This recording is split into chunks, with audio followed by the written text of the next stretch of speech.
Allô la planète. De retour de festival Van Life Expo 2023 au Parc Expo à Rennes.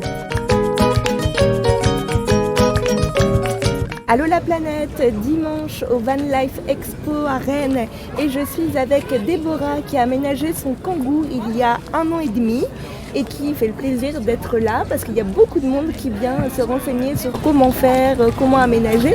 Bonjour Déborah. Bonjour. Alors toi, comment t'es venue cette envie, cette idée d'aménagement ? Alors déjà quand j'étais gamine, je trouvais fascinant les escargots qui se baladaient avec leur maison. Je trouve ça trop cool d'avoir sa baraque tout le temps avec soi. Et du coup je me suis dit un jour il va falloir que je trouve une idée ou quelque chose comme ça. J'avais fait des voyages à vélo mais je trouvais que j'avais pas assez ma maison parce que c'était vraiment une tente. Et le concept du véhicule aménagé, de pouvoir rouler avec un véhicule de tous les jours et pouvoir l'emmener partout et avoir sa maison, je trouve ça incroyable, donc je me suis lancée. Et alors tu me parles de voyage en vélo et sur Allô la planète on recueille la parole des voyageurs. Est-ce que tu peux nous en dire davantage sur les destinations que tu as déjà vécues et tes coups de cœur ? Alors à vélo du coup, j'ai fait Royan-Lacanau, alors c'est pas gros non plus, mais j'ai fait ça à vélo avec une copine, avec la tante. Et j'ai fait aussi Angers-Saumur. J'ai fait Angers-Saumur à vélo avec une copine aussi. Donc on avait la tente et puis on dormait chez l'habitant. C'était une expérience incroyable, on faisait à peu près 50 km par jour, donc c'était chouette. Et en kangou ?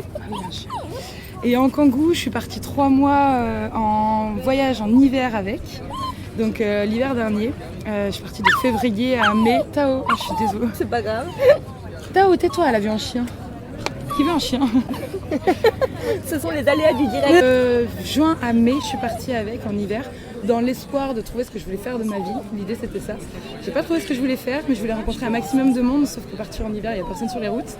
Donc j'ai pas rencontré grand monde, mais je me suis trouvée moi. Du coup, j'ai passé beaucoup de temps avec moi-même et ça, je pense que ça n'a pas de prix. Et c'était quoi tes arrêts ? Tu t'es arrêtée où ? Je suis restée uniquement en France, du coup. J'ai fait que des arrêts en pleine nature. Mais j'ai fait surtout, j'ai pris l'appli météo, je regardais où il y avait du soleil et j'y allais. Donc j'ai fait beaucoup le sud de la France, forcément. Et alors, est-ce que tu as des idées de prochaines destinations ou est-ce que tu vas un peu au fil de tes envies et tu n'as pas vraiment de plan ? Alors, on m'a toujours dit, c'est bizarre, pendant ton road trip, t'as pas fait la Bretagne. Donc justement, plus on y est. Et je me suis dit qu'un jour, je prendrais au moins 3 semaines uniquement pour la Bretagne. Donc je pense que le prochain, ça sera la Bretagne. D'accord, et bien tu pourras nous raconter ça sur Allô la planète. Et puis il me semble que tu as avec toi une petite mascotte, c'est pour ça qu'on entend un chien. Est-ce que tu peux nous présenter cette mascotte ? Oui, je suis désolée, elle fait que pleurer, elle a vu un chien. Elle s'appelle Tao, elle a 1 an, c'est un petit Jack Russell version minuscule. Et du coup, je voyage avec depuis juillet dernier. Et de partir en road trip avec, de voir qu'elle a un jardin différent tous les jours, de voir comment elle peut s'épanouir en road trip, je me suis dit que j'allais aller à la rencontre de refuges animaux pour faire des petits reportages.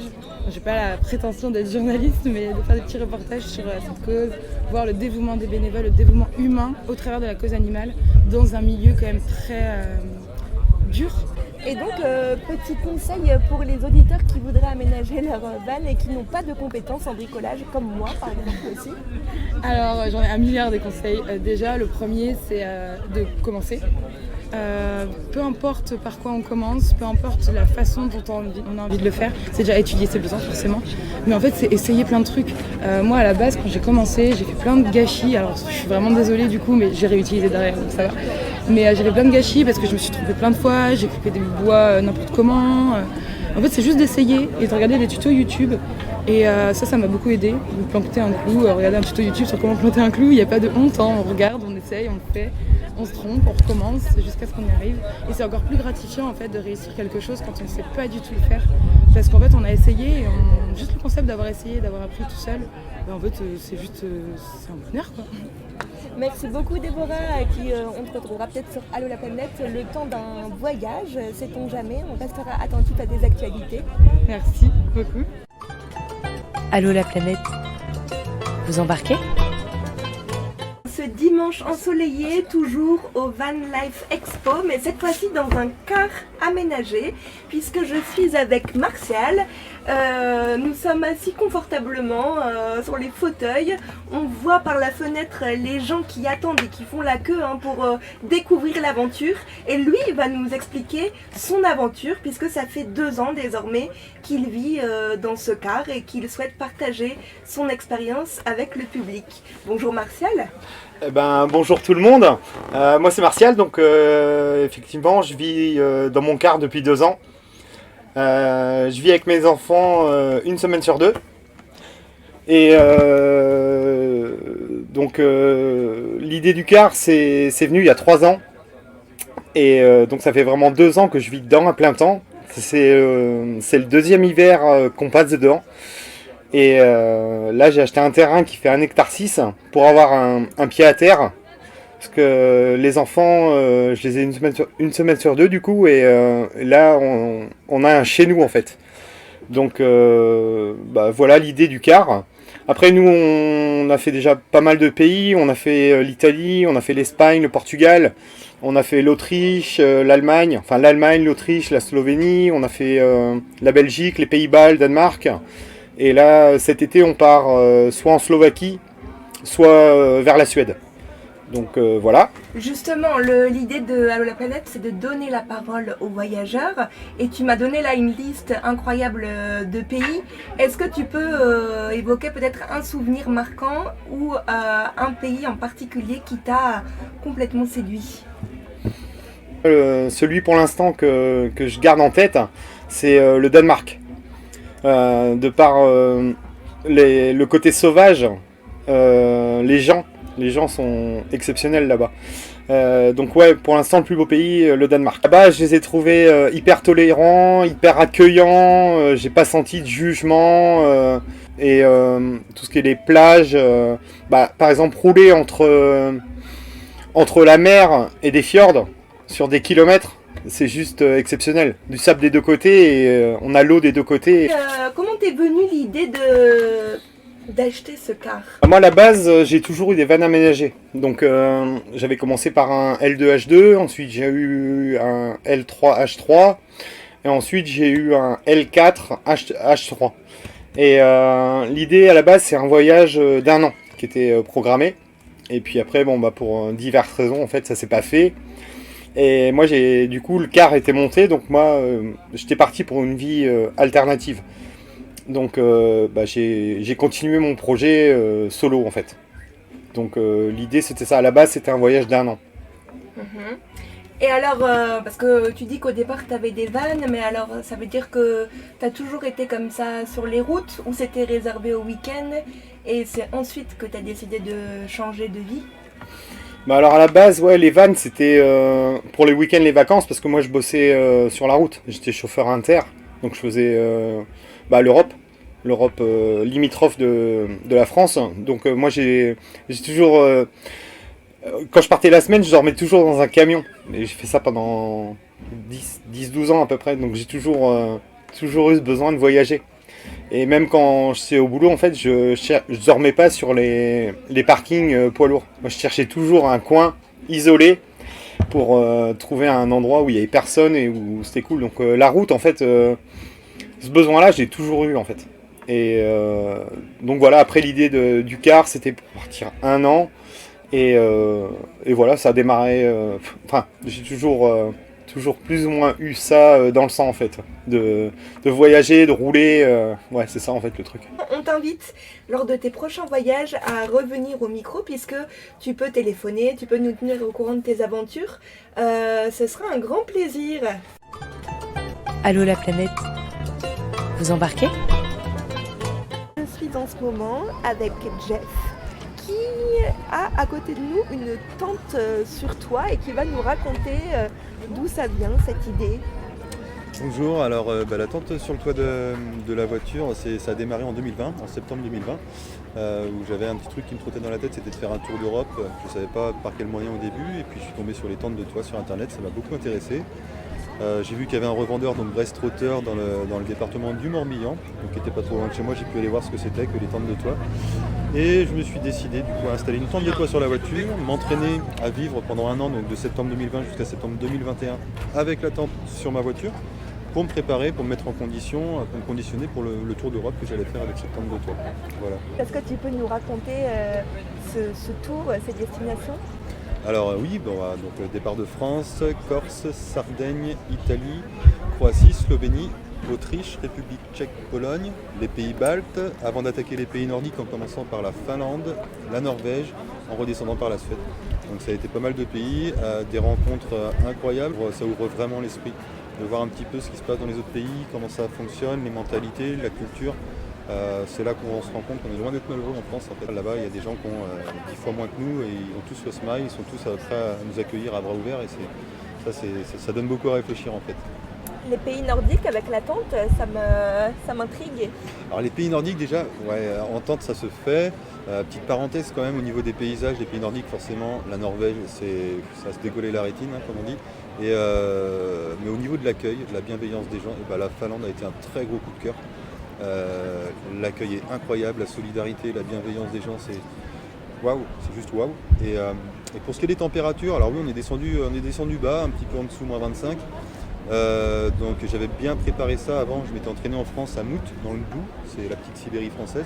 On avait déjà pu descendre à moins 23, donc ça permettait de pouvoir tester les vêtements techniques, les sous-couches, le sac de couchage, de voir si les réchauds ils fonctionnaient bien à moins 20. Donc ça avait déjà été bien préparé en amont tout ça. Et du coup j'ai pas eu de mauvaise surprise au niveau de la tente et l'équipement bivouac que j'utilisais là-haut. J'ai pas vraiment eu de sensation de froid. Et un autre point important aussi dans les pays nordiques, ils ont une culture du bivouac en fait. D'aller vers la nature en fait. Quand on se pose sur des spots en France, les spots voilà, on se pose, il y a des poubelles, à la rigueur des toilettes publiques, mais c'est tout. Dans les pays nordiques c'est différent, ils ont ce qu'on appelle les parcs à feu, c'est-à-dire qu'on s'arrête sur un spot. En général, il y a un petit tipi où on peut se poser dessous, on est à l'abri. Il y a un espace pour faire du feu avec des blocs de pierre tout autour et du bois qui est mis à disposition gratuitement par la commune qui réalimente chaque semaine en bois pour qu'on puisse faire des feux librement sur ces spots-là. Voilà. Donc c'est une invitation en fait. Ils invitent les gens, leur population à aller aller dehors, quoi, aller vers l'extérieur et ça c'est génial comme mentalité, c'est super. Donc un très bon souvenir ces pays nordiques. Je suis même en manque quand j'y repense, je suis nostalgique un petit peu parce que ça a été vraiment un coup de cœur et j'ai hâte au prochain road trip pour retourner dans le froid. Voilà. Et mis à part la tente, est-ce que tu peux nous décrire un peu comment tu voyages?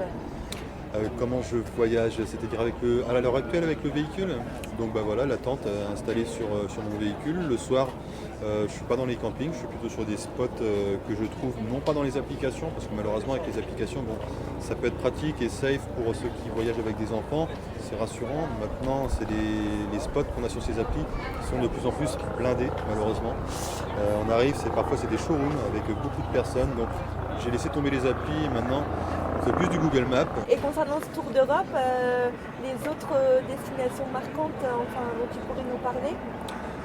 Il y a eu les Dolomites aussi en Italie, où là vraiment on a vu, c'était impressionnant, c'était magnifique. La Slovénie aussi, c'est ce que j'appelle grossièrement un pays témoin en fait, un peu comme on peut parler d'un appartement témoin. La Slovénie tout est propre, c'est nickel, on a l'impression que la pelouse elle est presque coupée au ciseau tellement le côté nature est vraiment très respecté là-bas. Ça vient d'où pour toi la passion du voyage et de vivre en nomade? Voyage nomade, on va même aller plus loin que ça, on va parler un petit peu du mode camping.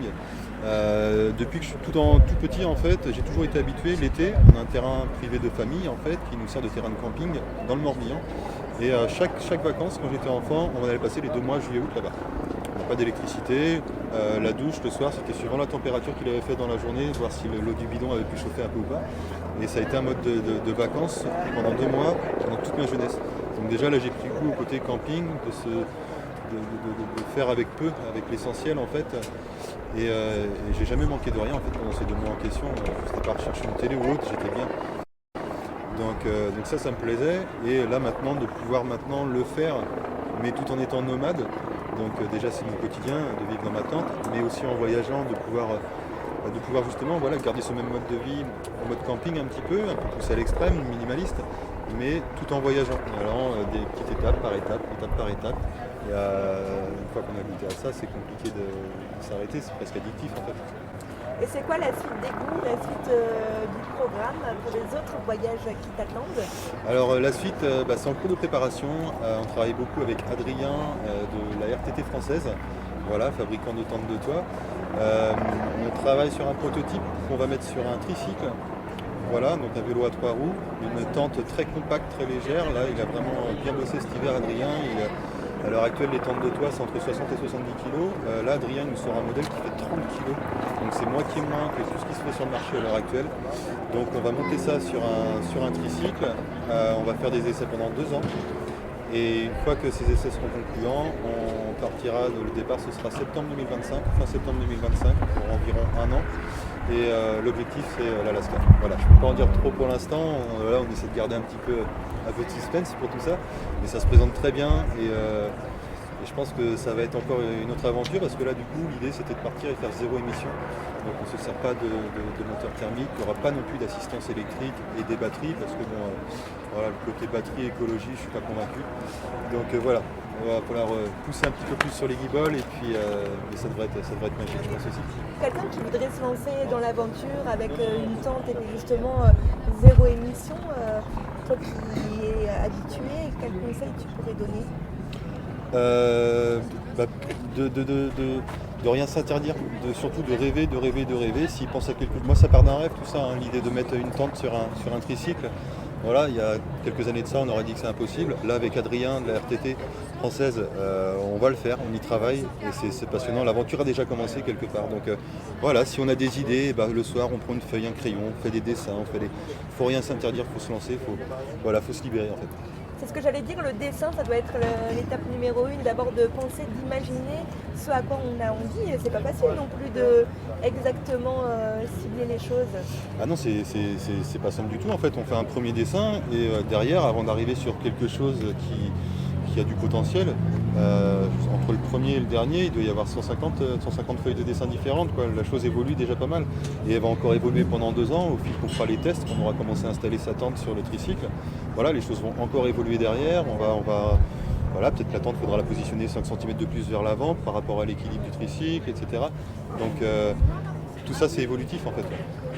Donc c'est ça aussi, j'imagine, qui t'intéresse, la conception et puis réfléchir à comment voyager toujours différemment. Exactement, et en se montrant beaucoup plus respectueux de l'environnement en fait. Voilà, ça c'est très important ça. Allô la planète, vous embarquez?